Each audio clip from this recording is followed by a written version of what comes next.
officially welcome to everyone who's joining me. Thank you so much for being here this Thursday evening for Payment Please, a workshop on navigating today's many payment options.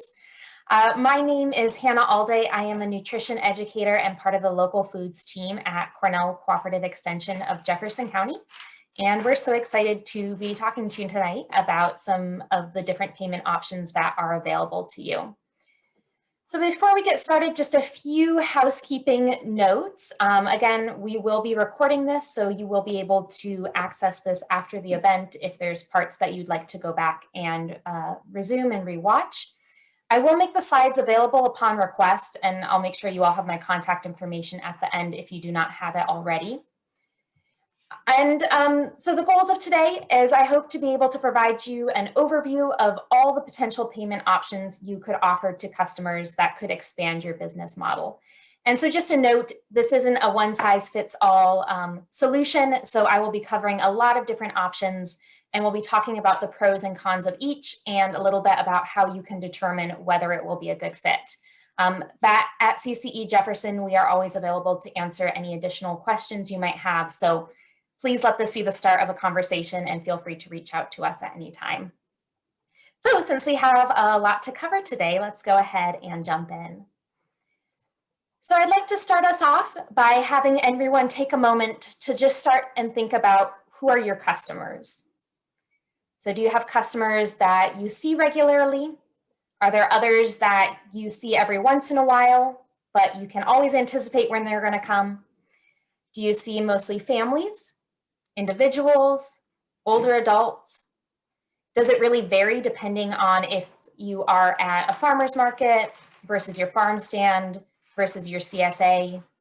And does it vary between markets? Have you had customers asking to use forms of payment besides cash already? So as we talk about payment options, I would like you to keep in mind all of these questions. So who your customers are and potentially what they might be looking for. So just as you will need to decide which methods fit into your business structure, you will also need to decide if it actually makes sense for your customer base. After all, we are seeing more and more customers who are interested in purchasing local foods, and we do want to make it as easy as possible for them to do this. If after this workshop you are still unsure as to what might work for your customers, remember they are also a great resource. They can let you know what products they are in and how they would like to support you. So our first option is often most people's first preference, which is cash. So many of us can probably list the pros, but let's talk about why it's important to talk about cash. So how often have you had a customer go to purchase something and then realize they didn't have enough cash? I know as a customer, I'm often guilty of this. Or what if you have a customer who looks into their wallet and sees how much cash they have before deciding what they are able to buy? So cash is extremely easy to accept. It's immediately available for you to use, and there is an easy understanding of the process. But customer research is showing that fewer customers are carrying cash. And those who do are on average carrying under $20. So this obviously really significantly reduces their purchasing power and the potential profit you could make. So some of the pros that we just talked about are the lack of processing fees, there's no application process, but again, it may really limit customers' purchases. So that's why it's important to think about some additional options. Since cash may be your default option for accepting payments, it is important to be aware of several best practices to help the process go smoothly for you and your customers. So I've worked as a cashier, and one of my favorite best practices is to keep your customers' cash visible while you are making change. This prevents any confusion on your part if you get distracted and forget how much they gave you, and just helps keep everyone honest in that case. So this has helped me at least twice, and it does really help. It just takes one mistake to lose a hard-earned sale or your hard-earned money. Obviously, you will need to find a system that works for you, but some of the methods I've seen are farmers keeping a small paperweight on a scale or in a visible place on their table that can hold the customer's payment, leaving their hands free to count change. as you can imagine, this does have some downsides around security, but you might find that it works for you. Another method is just to keep their bill, the customer's bill, separated in your hand. So holding it between your pinky and your ring finger while you can do that change making with the rest of your fingers. Oops, I apologize. I am not very good at clicking through my slides. But let's talk about making change. So for your ease and the ease of your customers, you might consider using an easy pricing structure to limit the amount of change that needs to be given. It's recommended to have quarters be the smallest denomination of change given, but depending on your products and the amounts you are selling, you may wish to round everything to the whole dollar or have signage that promotes multiple purchases that rounds up to a whole dollar amount. So for example, you may normally market a bunch of spinach for $1.50. On the signage listing this, you may encourage customers to purchase 2 bunches for $3. Again, this will help customers purchase it more, and then it will also help you with making change a little bit easier. And just remember that market days can get really long, and so there's no shame in keeping a calculator handy for those larger purchases and bills. So the amount of float or change-making bills that you will carry on you will depend on your product, the busyness of the market, and your pricing structure. But it's a good practice to carry 1s, 5s, and 10s, as these are usually used most often. And then again, depending on your pricing structure, you might decide to bring quarters as well to help with that change making. So for example, for a float of $200, you might bring $50 in 1s, $50 in 5s, and $100 in 10s. The key will be to find the sweet spot where you are packing enough change to make change, but not putting your profits at risk by bringing too large of a float. And again, this might take some practice and flexibility to get right. As you're determining the amount of float you should bring, it can be helpful to keep a detailed record of purchases, either through a receipt book or a before and after comparison of the bills you brought versus what you accepted. So this can help you make notes about what your most popular products are, if there are any products customers are asking about, or any other miscellaneous notes about the market day as well. And another best practice is to consider waiting to count and do this evaluation until after the market day when you are at home and can limit distractions. So you may already have a system or software that you use for bookkeeping, but if not, a simple sheet like this can provide all the information you need to keep track of your sales. So similarly like this, just keeping track of the amount you bring and the amount that you take home. So again, I will just remind you, we are doing a brief overview, but please, if you have questions, please drop them in the chat and I'm happy to answer them as we go along. Because now we are going to go ahead and move away from cash and talk about personal checks. So think about maybe the last time you used a check or you had customers use a check. It can be a really important method of payment for some customers, but generally we are seeing checks less and less, and there are some challenges that you should be aware of should you choose to accept checks. So I'm sure many of us have heard the horror stories of bounced or bad checks, but luckily there are a few precautions you can take to help prevent this from happening to you. So first of all, set a clear check acceptance policy. So this might look a couple different ways. It might look like setting a dollar limit of $20 or less. So if a bad check is written, you are more protected. You're not going to be out as much money. And this could also prevent potential fraud if a customer does not think they are going to be getting as much out of the risk of passing a bad check. It's also best practice for your check acceptance policy to require a photo ID. And of course, to protect yourself from accusations of discrimination, you will need to allow no exceptions to the policies you create, right? Holding everyone accountable to them. You can find many examples of check acceptance policies used by other businesses. And after this program, when I send out resources, I will include a sample for you all to peruse. If you do decide to require photo ID, you should also compare the check signature, the photo, and the physical description to the check writer. Then examining the check to make sure that the name, the address, and the banking information are unaltered and clear. It should also look like it is perforated out of the top of the checkbook, and it's not unnaturally shiny or looks like something that has been photocopied. There is a greater risk in accepting checks that are lower in number because it means the account is very new. And if the check has a PO box listed, make sure you get the check writer's street address for added security. And finally, deposit any checks you receive promptly. So obviously this is not only courteous to your customers, but it helps ensure that you get paid.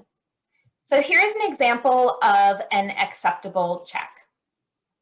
You can see it's got a street address. It's not a PO box there. It has clear writing. The names don't look like they're altered, and they have all of these components written in as well. So a clear check acceptance policy can help protect you from a bad check, but unfortunately it still might happen. So if this happens to you, in New York State, it is possible to file criminal charges against a bad check writer, but there is a procedure that needs to be followed in case it was an innocent mistake, and it will allow for repayment. So just to go over, the check writer is liable for the amount of the check and any bank fees you incur as you fight for repayment. So the first step is to get a copy of the bad check and the account statement showing the associated fees. So this can be received from your bank. And as you go through, make sure you maintain multiple copies of this information for your records. So it's recommended to mail copies with a request for payment to the check writer's address using certified mail. Again, this is one reason it's important not to accept checks from PO boxes and to have a written street address.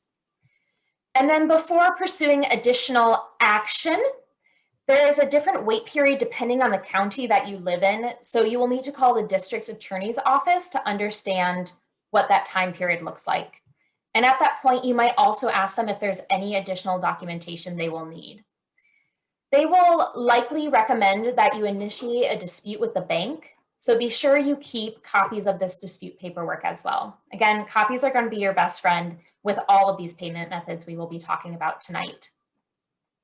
If the check writer will not make payment and you would like to file charges to receive payment, this is when you would contact the DA's office after that time period to move forward.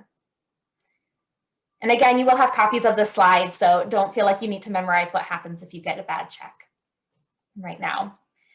All right, so go ahead and we're going to move forward on to talking about wholesale cash on delivery. So this is a common form of payment by wholesale customers or customers who have ordered in advance, especially through contracts. So one example that you might be familiar with is selling to a restaurant or a school where they need specific products and amounts and therefore only pay once their needs are met.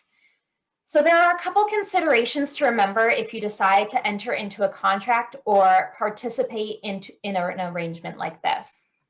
So even though we generally call it cash on delivery, your customer may not pay you in cash. So make sure you know in advance how they are going to pay you and that you will be able to have the capabilities to accept that payment.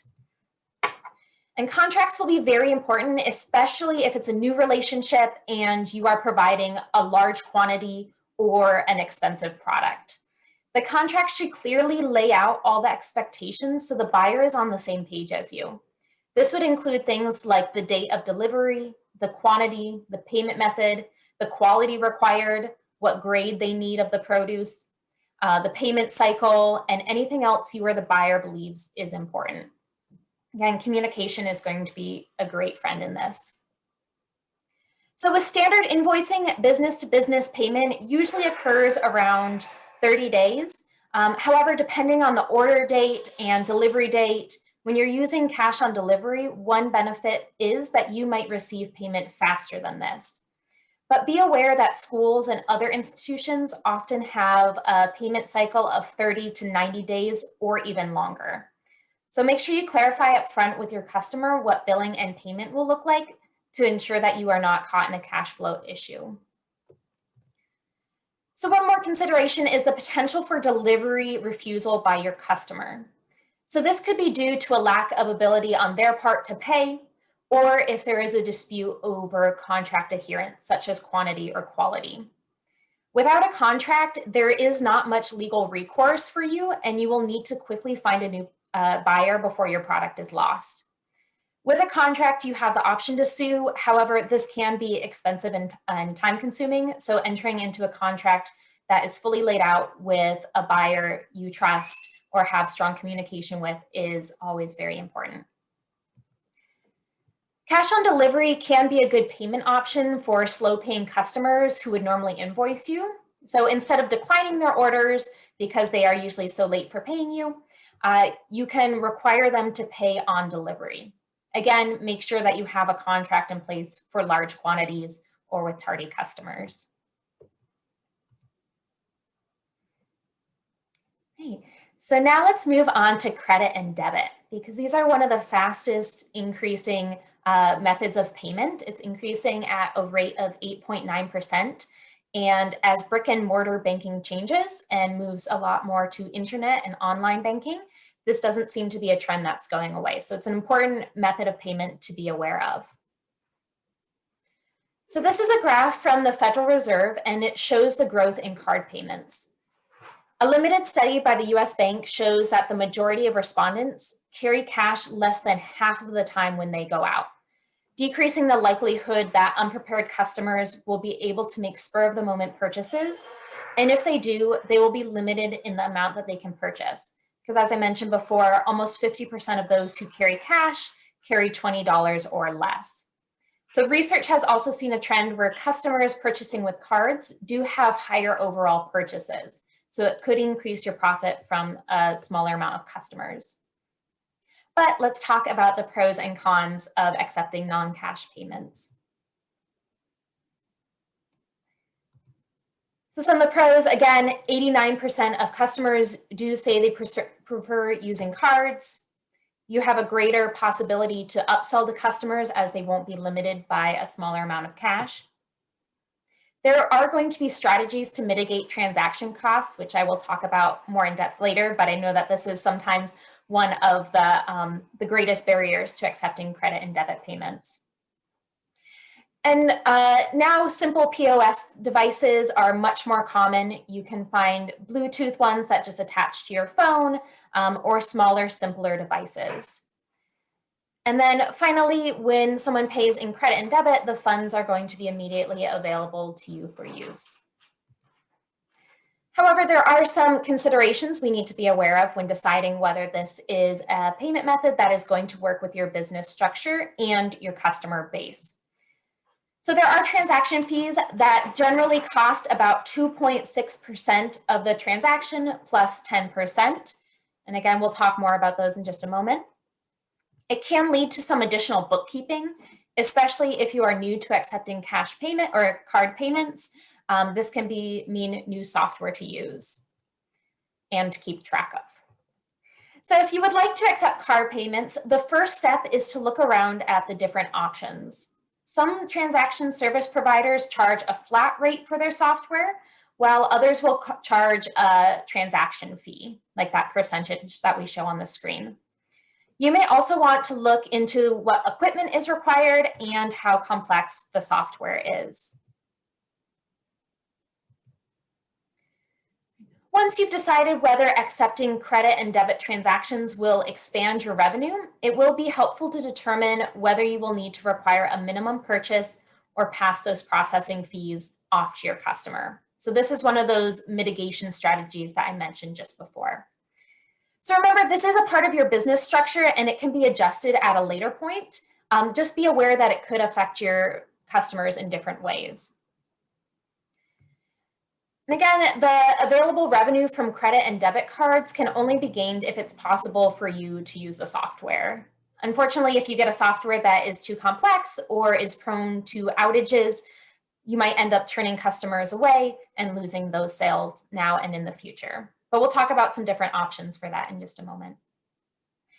And finally, give yourself enough time to get your account activated on your device and participate in any necessary trainings to help you become comfortable with the process so that you are able to accept payments smoothly. So here's an example of a comparison between some of the larger credit card processing softwares. So you can see the interchange is listed right here. This means that the fee is dependent on the type of credit card that is used. So this could save you money because otherwise a flat rate is built into the percentage based on the credit card company that charges the most to the processor. So just for example, these are not, we have credit card company A. If they charge a percentage that is 2.6%, but credit card B charges one that is only 1.5%. With interchange, if the majority customers are using credit card A, it's going to charge you that price for all of the customers, even if they use credit card B. However, if the majority of your customers charge credit card B, it might be make more sense to choose an option that does not charge that interchange, because otherwise you might be charged much more than that 1.5%. So that's just one thing to consider when you see that on the list there. And I just want to point out that the processing fee for keyed transaction is higher because it is considered less secure. There isn't that guarantee that the cardholder is standing there with the card, and there is additional risk. So that's why it's a little bit harder or higher there. So when determining which processing software to use, it's recommended to compare prices and calculate the budget for at least 3 different processors. So here's an example of how you can do that. You can determine your monthly average transaction numbers based on your past experience and estimates, multiply that estimate by the transaction fees or the tiered fees, which can get a little more complicated with the math. Then you also want to include your monthly charges, the equipment lease and maintenance, processing, customer service, any direct deposit fees that are listed, and then again, the monthly statement, setup fees, all these additional costs. So I don't want to walk through all the math right now, but this will be available to you as a handout. So if you would like to do this comparison between other software devices, you will know what are some of the things that they might charge, and you can include when doing that comparison.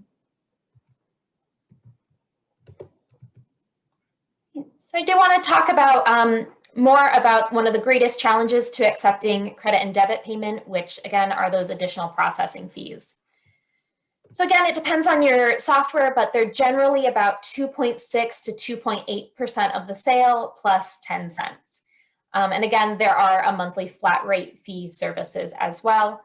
However, this is usually only the more profitable option if the majority of your sales are using credit or debit.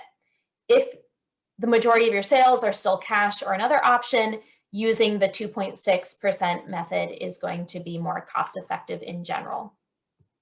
So some suggestions from farmers who have added credit and debit to their payment options is to post a placard listing a preference for cash and passing the processing fee on to the customers, which is similar to an ATM fee, or again, setting a minimum for card purchases.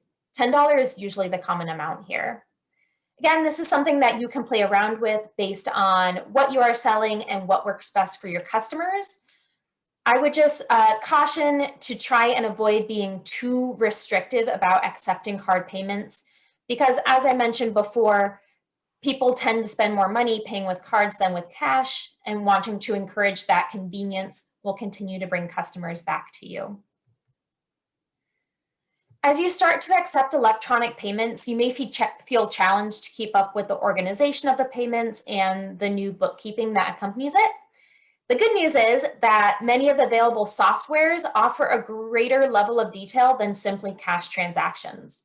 So for example, as you enter prices into your device, you can easily add the products purchased.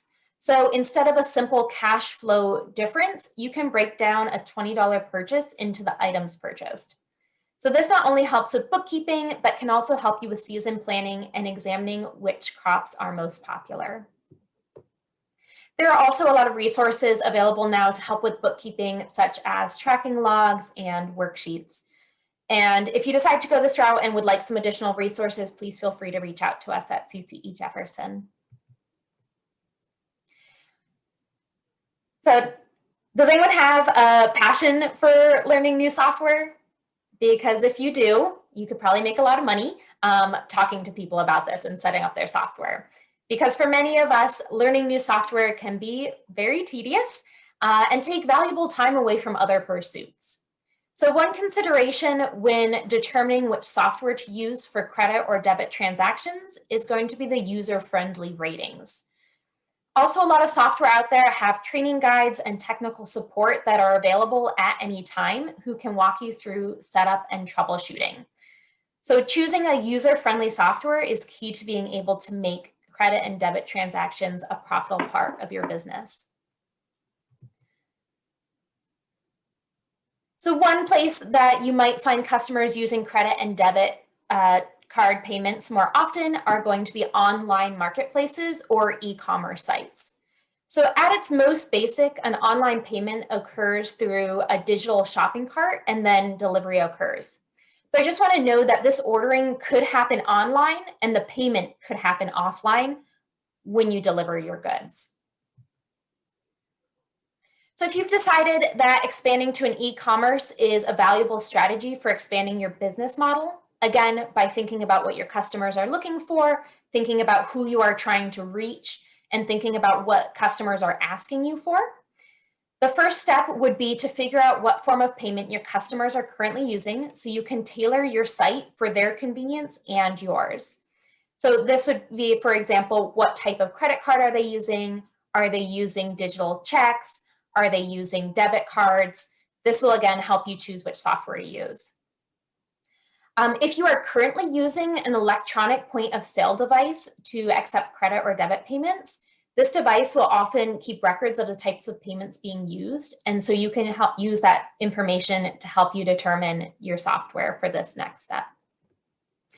So once you have an idea of what payment methods are most frequently utilized, whether it's credit, debit, digital wallets like Apple Pay or Venmo or something else, you can use this information to inform your software platform search.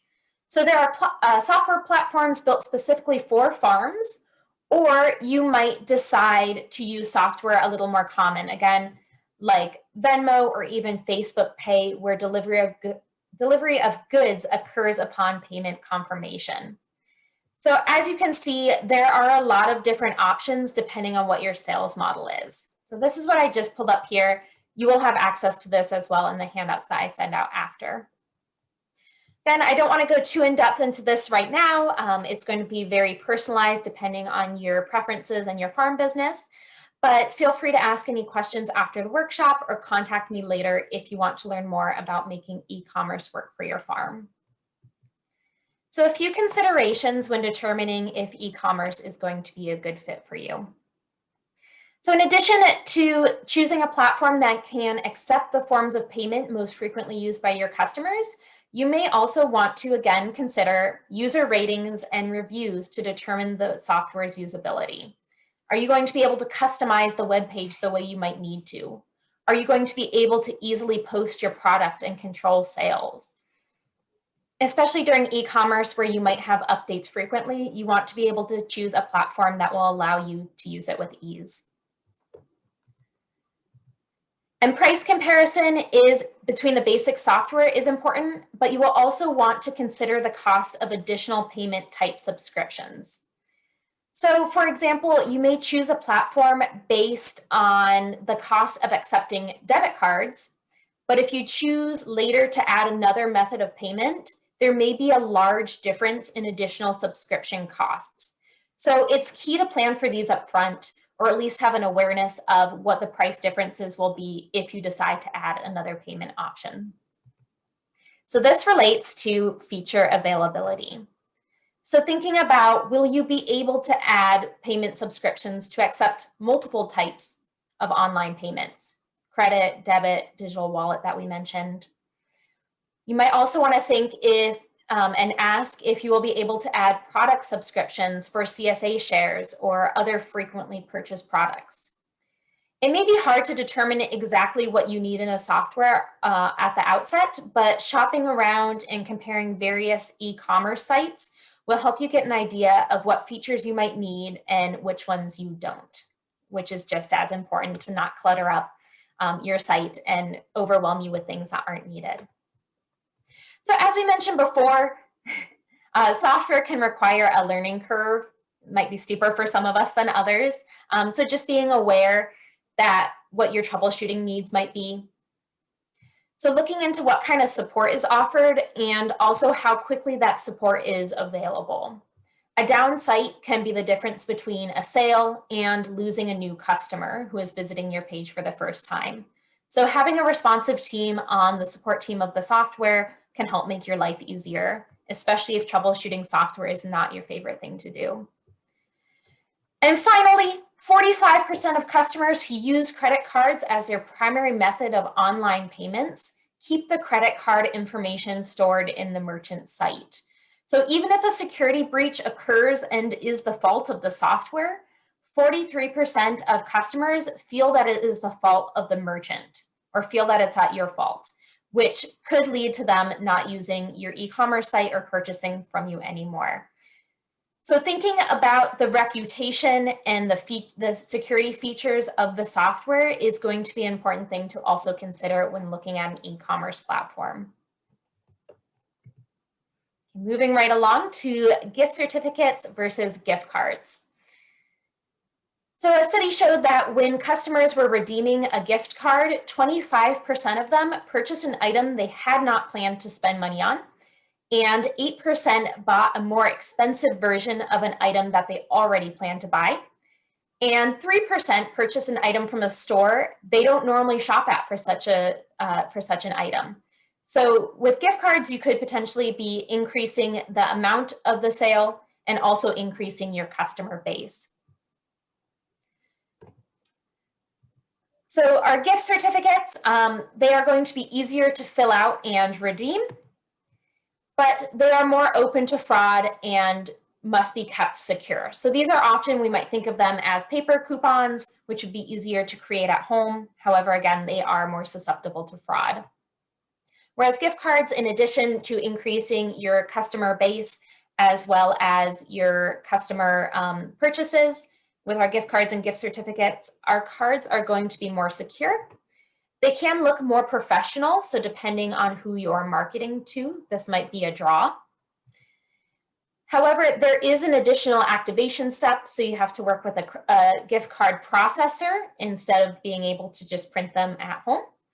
And again, depending on the processor, there may be fees. And oftentimes, if you are working with a credit or debit processor already, some of them will include gift cards at no additional cost. So this might be something to ask them about if you're curious. However, if you are just interested in seeing what offering gift certificates and gift cards could do for your business model, and you're not willing to invest in adding a processor or an activation step, one option is to start by selling gift certificates, then moving to gift cards if they become more popular. And again, depending on your customer and your card processing software, you may get a good deal from your credit and debit. There are some ways that you can mitigate the potential for fraud, especially in the case of gift certificates when there is a greater risk. One potential is to add expiration dates to the gift certificates, usually after a season, so there's less chance that is left lying around. However, it is important to keep track of these gift cards and gift certificates and use them as outstanding payments that you will need to provide products for at a future point. So the next method of payment we are going to cover are the Farmers Market Nutrition Program coupons, or FMNP. So FMNP coupons are a seasonal program running from June 1st to November 1st. So to participate in this nutrition assistance program to provide products to customers, you will need to be reauthorized each year. However, it is a fairly simple process. So the coupons are distributed to eligible participants through the Women, Infants, and Children Fmnp and the Seniors Farmer Market Nutrition Program. They always have such long names. These allow generally single mothers, low-income seniors to get fresh local produce who might otherwise have difficulty accessing them. So these coupons are delivered in $4 increments, and participants in the program get at least $20 a season. So you can see by this graph created by the New York State Ag and Markets that the redemption rate for Fmnp coupons is around 50% in Jefferson County. So this means that of the coupons distributed, again, $20 per eligible participant, only about 50% of that money was used or given back to farmers. Since the program is seasonal, that money doesn't get put into the community and is essentially lost. So there is a lot of potential for profit in this program. And as you will see, at a minimum, it requires very little from you as a farmer. So let's talk about some pros and cons. Again, the only costs to participate in this program are going to be the costs that you incur by shipping your coupons for redemption. They are paper coupons, so they do not require any additional software. And it is a great way to support local seniors, families, veterans, and soldiers who also can receive these coupons. There are a few considerations to be aware of. Since the coupons are given in $4 and you are not allowed to give change for these, it may require you to adjust your pricing structure. So pricing things in $2, $1, or $4 increments to make it easier. Coupons must be treated like cash and can be lost. And program participants can only spend them on fresh and local fruits, vegetables, and cut herbs. So to determine if you are eligibility for this program is based on local fruit, veggie, and culinary herb production. And in this case, local is defined as produce grown on land owned or leased by you here in New York State.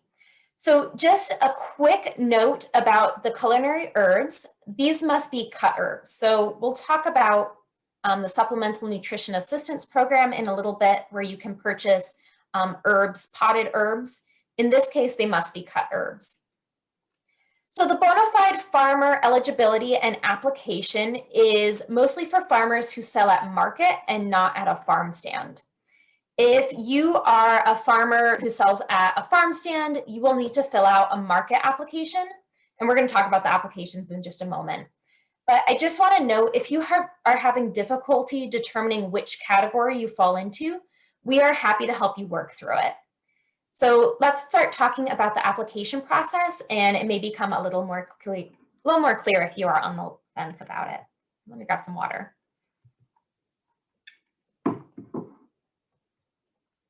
All right, and as I send out the handouts from today's workshop, I will also include copies of the latest application for you if you are interested in seeing it.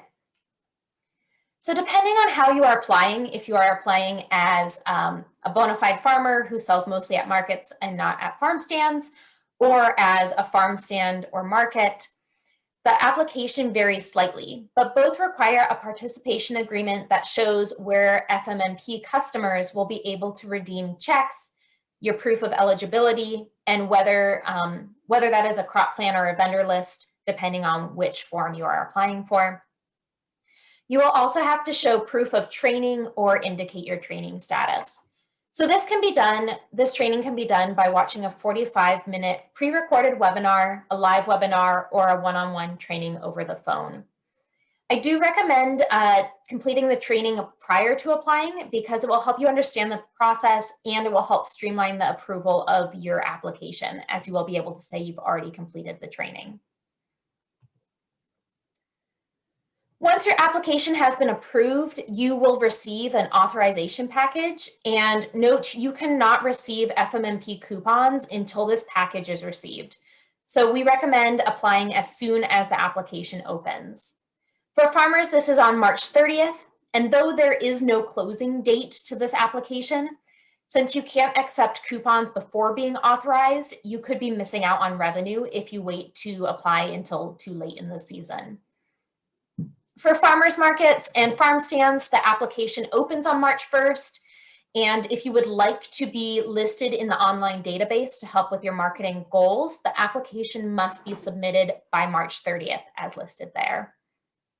So again, filling the paperwork out as soon as possible so that if anything needs adjusting or correcting, you will be able to make those corrections prior to the start of the season.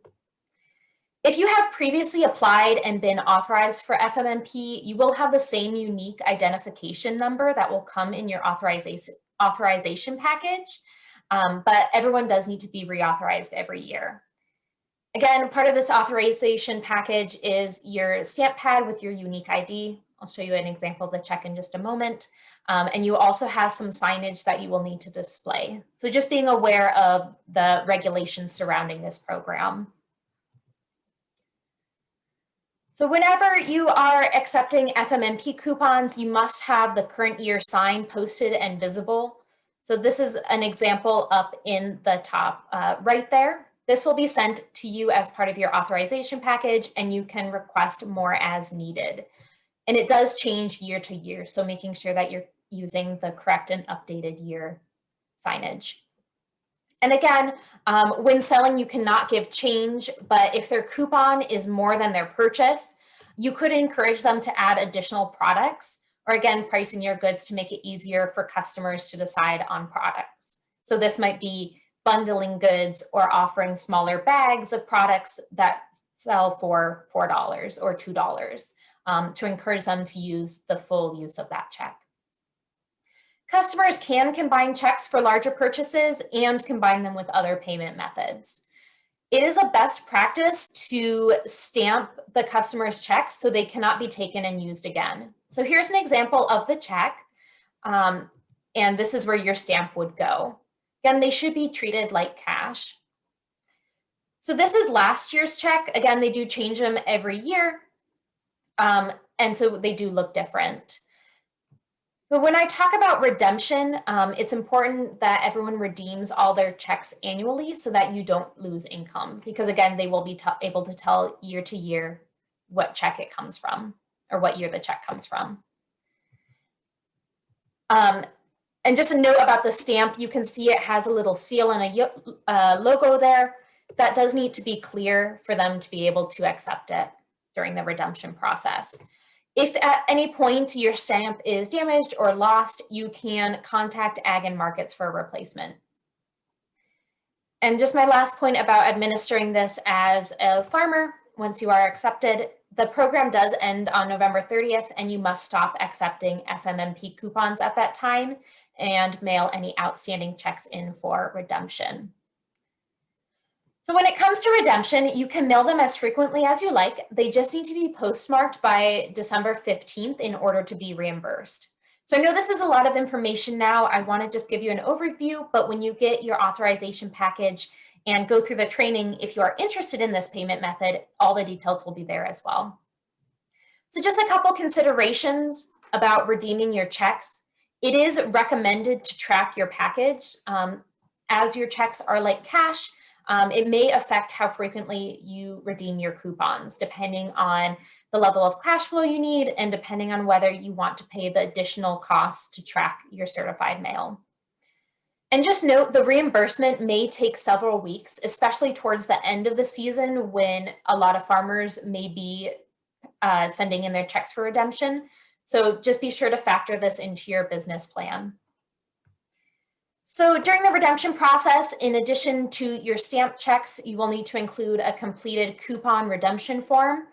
And again, for this as well, copies are going to be your best form. So please make copies of this form and the number of checks you are sending in case something happens to your package and get lost, you will have that record.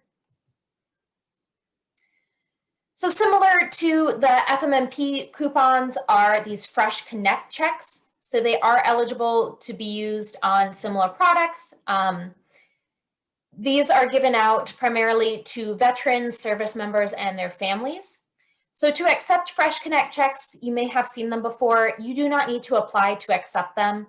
But as you can see, one way to redeem them is by stamping with your Fmnp stamp, and then the other is going to be to initial. The redemption process is similar to that of Fmnp coupons. They're simply mailed in and you will be mailed a reimbursement check. There is some expanded food item eligibility for Fresh Connect checks, however.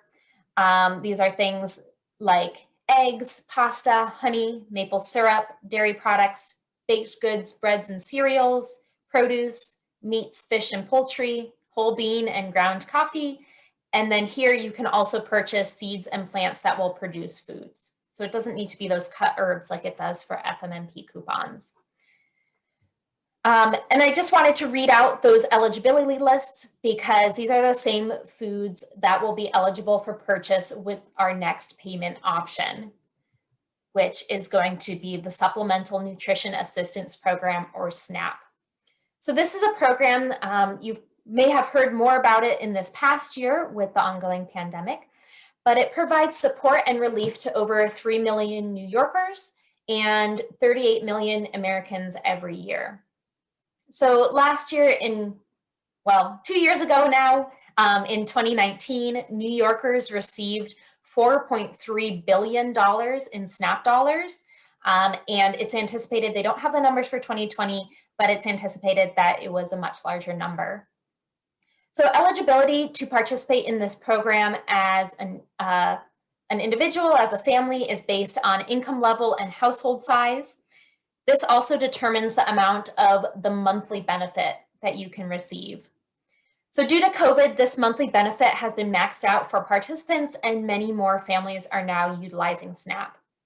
As low-resourced families often face greater difficulties in accessing healthy foods, such as transportation or cost challenges. The USDA has declared it a priority to expand access to healthy foods to SNAP participants. So one of the ways they have decided to do this is to authorize farmers to accept SNAP payments from their customers. So SNAP isn't just beneficial for the individuals participating and receiving SNAP funding to purchase those eligible food products that we talked about, but research from Moody's Analytics suggests that for every dollar spent by SNAP, $1.70 are added back to the economy, creating a program that has economic, social, and health benefits for the community. So today we are going to talk, now we are going to talk about how you can grow your customer base and support families in your community by applying to accept EBT as a direct marketing farmer. So EBT, you will hear me mention that, and SNAP. EBT is a method of payment. It looks just like a credit or debit card. And we will talk in a moment about how processing that payment works. I just want to say the USDA is invested in growing the number of SNAP retailers. So there are marketing materials, funding, and training materials available to you for free that will help you reach an additional customer base with this payment method. So just note that there's a lot of support available there. So again, EBT is just the payment version that is for SNAP. So here's a map of participating retailers in the North Country. You can see there are quite a few gaps in this map where people living in those areas could benefit from more access to healthy foods that can be purchased with SNAP benefits. So some of these I already mentioned, but some of the benefits of accepting SNAP payments is right now we are seeing an increase in the number of people who are using SNAP. So again, increased customer base. If you are eligible, and we'll talk about this in just a moment, you will not have to pay any processing or equipment fees for up to 3 years. So this can give you a good chance to see if it is a sustainable part of your business model. Again, for every $1 spent with SNAP, $1.07 is invested into the local economy. However, there are some challenges that are important to be aware of. There is a multi-part application that you will need to fill out that has a compliance inspection attached. If you are ineligible to receive funding to cover your equipment, you must pay equipment fees. This again is going to depend on the software chosen. However, if you purchase the software through MarketLink, which we will talk about, your transaction fees, which are usually 10 cents, will be waived. And again, there's that added barrier of additional training and software. So first off, if you think that accepting SNAP benefits through an EBT card reader is a good choice for your business, the first step is going to be to determine your eligibility. So I just want to preface this by saying just because you are an authorized SNAP retailer, it doesn't mean everything you sell will or have to be SNAP eligible. And the process for determining your eligibility as a retailer is slightly different than the process for determining what food products can be purchased with EBT. So this will be clearer once we start talking about it more. And again, we are always happy to help guide you through this process if you decide to work on this application. So there are two criteria used to calculate whether a retailer is eligible to accept SNAP benefits. Criterion A is based on a variety of products stocked and what most brick and mortar stores are authorized under. Criterion B is, Criterion B is what most specialty shops and farmers are authorized under because it relies on proportionality. So if you sell mostly fruits, vegetables, or animal products, this will likely be what you look at. So Criterion B states that to be authorized, a retailer must have 50% or more of their total gross sales come from their staple food sales. So this is an example of how you could calculate that. And again, this will be available to you. There is another provision, which is the need for access provision. So even if you do not fit under Criterion A or B, if you are in an area that is far from supermarkets or other places for grocery shopping, you can still be authorized if you sell some staple foods.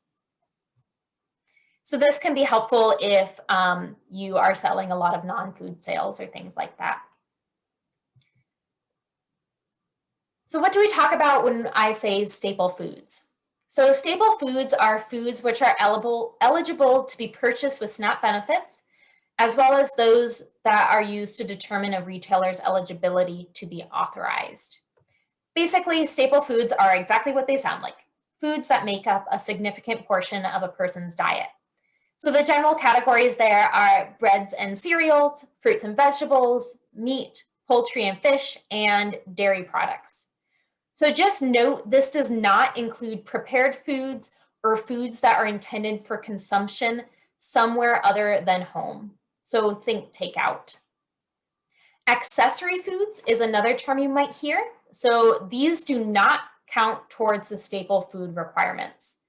These are foods that do not greatly contribute to a diet. Coffee, though I'm sure for many of us this may be argued, but also tea, condiments, spices, drinks, and candy. I just want to make a side note here.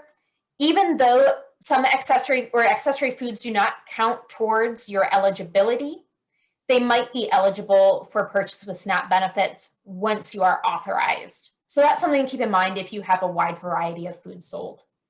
And again, if you have specific concerns or questions about whether your product counts as a staple or accessory food or eligibility requirements, please contact me or leave your name and number in the chat so I can contact you. I don't want to go too in depth into this because again, every producer is going to be different. And determining eligibility can feel overwhelming if you sell value-added foods or multiple ingredient foods. So again, we are here to work with you through the process. I just want to mention it again, even though these sound like maybe pretty significant challenges, we are here to help. And again, the benefits really can be worth it. There are a lot of available SNAP dollars that could be available to you as revenue. So let's talk about what you would need to process payments should you decide to apply to accept EBT benefits. So there is grant funding available to cover an EBT card reader and processing and app fees through MarketLink. So many farmers do qualify for this funding. And even if you don't think you will, it's important to fill out this application because MarketLink also provides important New York State communications and updates regarding SNAP. So if you're not eligible for free equipment, you can still purchase through MarketLink. And as I mentioned, you won't have to pay any of those transaction fees. So the equipment provided by MarketLink includes a Bluetooth card reader and the software app that you need to use with your smartphone. So again, it's only compatible with smart devices that can use their app system. But if you do not have a smart device, there are options for terminals that have the EBT transaction fees paid for by the USDA. However, you would need to purchase the equipment. And if you're interested in that option, please feel free to contact me and I can give you a couple different options to look at. So MarketLink's suite of services also includes a printer waiver, so you are not required to give SNAP customers a paper receipt. Other retailers are going to be, so if you've heard that before, that is accurate. However, through MarketLink, that requirement is waived. So to apply, after you apply to MarketLink, you will need to register for an e-authentication account under the USDA.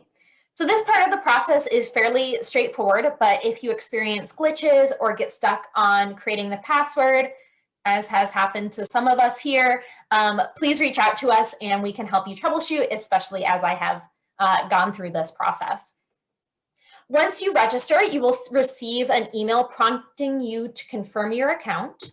Once your account is confirmed, you will need to access the application from the Food and Nutrition Service site titled "What's My Application Status?"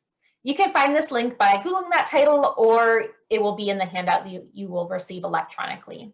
So once you click on it, you will be able to log into this logon page that you just created your password for. So you have the option to start a new application or continue a saved application, because you don't need to complete the application all in one sitting, but you do need to complete it and submit it in under 30 days, or it will time out and all your hard work will be lost. I just want to know, I know I'm 1 minute away from 7 o'clock here. This is the last payment option I am going to be talking about, so we will be finishing up shortly. However, if you have to leave, I understand, and this will be available on YouTube shortly, and I will send out the link to it. But to continue with SNAP payments, make sure you complete and submit it in under 30 days. Once you've submitted, you can also return to this page to check on the status of that submitted application or to upload supporting documentation, which I will talk about in a moment. So on the first page, I want to walk through this part because it's kind of specific for direct marketing farmers. But on this first page here, you will want to select store application unless you are applying as a farmers market manager or operator, excuse me. So that application process is slightly different, and I'm not going to be covering it today, but if you have questions, please feel free to ask us about it after the workshop or contact us later. So once you select store, it will take you to this basic information page. Down at the bottom, you will see this question called store type. To apply as a direct marketing farmer operating a CSA, a farm stand, U-Pick, or a stall, you will select yes. Once you pick yes, this drop-down menu will appear and you can select direct marketing farmer. So again, I'm not going to take you through the rest of the application right now. This is kind of the specific part we need to get to. But remember, you can stop and save this application at any time. It just needs to be completed in under 30 days. So if you get started on it and you have questions, you can save it and pause, ask us those questions, and then come back to us. You can also contact the SNAP Retailer Center with any questions. They are really great about walking farmers and retailers in general through the application process. And their number is going to be listed on that application. So, yay, you've completed and submitted your application, but now you are asked to upload some supporting documentation. So this is going to depend a little bit on the answers to some of your questions, and depending on if you are applying as a farmer's market manager. But in general, it's going to include copies of photo identification, a social security card or other social security number verification, and a copy of your current business license.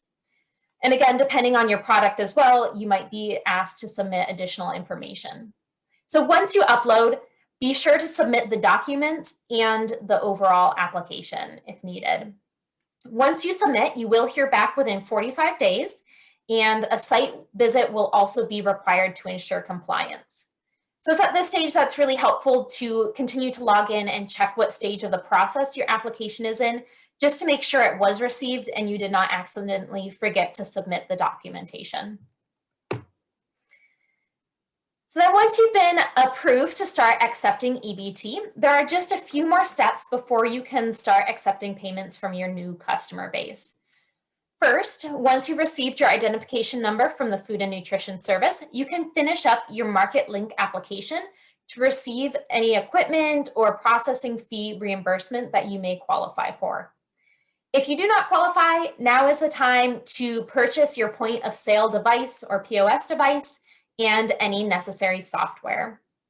While you are waiting for your new equipment to arrive, now is a great time to take yourself and any staff who may be using the equipment through the training materials provided for SNAP retailers. And this consists of 3 videos and a training guide for you to review. So one of the options for point of sale devices for EBT transactions is to choose a device that can also handle credit and debit transactions. So just remembering that if you decide that that's part of your business model and you decide you might also want to accept EBT and SNAP, knowing that you can bundle them together in one device. So the Market Link, even though it does provide that point of sale device, you will have to pay an additional subscription fee for those credit and debit, as well as those transaction fees, which is usually the percentage plus 6 cents or 10 cents or that flat rate. So that's just something to keep in mind and consider as well, so you can avoid having too many POS devices. And I will also note that there is a handout that you will receive that will walk you through this application process as well as having all of the additional links that you might need to complete it. Right, so just a few considerations to be aware of if you do accept EBT payments. So this might not be relevant for many of you, but you cannot charge sales tax on SNAP purchases. You can also not charge an additional fee for EBT customers. So like we talked about for credit cards, we might ask credit card customers to pay an additional fee or purchase a minimum. This restriction cannot be placed on SNAP customers. Again, if you purchase software and equipment through Market Link, you will not have processing fees. However, some equipment may require a 10-cent processing fee if you purchase it outside of Market Link. And again, in that case, you might also have to provide a receipt. So the payment must occur when the goods are exchanged. So upon receipt of goods, you must process their payment. However, there is a little leeway for CSA shares or other business models if you require customers to pay in advance. So if you're interested in that route, come talk to us separately because it's a little bit more individualized, but we can help you work through that. And then as you can see, just in general, we covered a lot of payment options real quick. This was my last one, as I promised, but there are often other methods that you might think of. So please feel free to reach out to us with any questions. And if you are considering thinking about what combinations of payment methods to use, please feel free to reach out as well. We can help you think about what ways you might be able to utilize them and provide additional information on what resources are available to you. So before I finish up, I just want to mention real quick for those of you who haven't heard about it. So CCE of Jefferson County does put out a local foods guide every year. So this is a digital web page, but we also have paper versions. If you are located in Jefferson County, you are eligible to participate, and there is the link down there. You can also provide your information to be included at ccejefferson.org. It's going to be on our website there, and I will send it out into my email as well. If you aren't located in Jefferson County, I do recommend or encourage you to reach out to your local extension office or other community organizations who are involved in local foods. A lot of counties are putting together their own guides like this.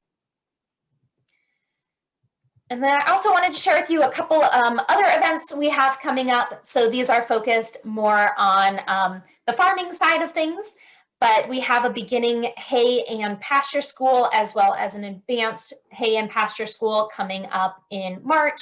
And then we are starting a series on calving, starting with Calving 101, starting them right. So there are a lot of other projects going on at CCE Jefferson. So if you visit our website and visit our events page, you can look at all of our different options. A side note, if you are interested in cooking or culinary arts and you visit our nutrition department, we have a lot of virtual programs coming on that involve cooking along with us. So I highly recommend you check out that page to see what's going on. You can also follow us on Facebook and you'll get the events to your page more easily.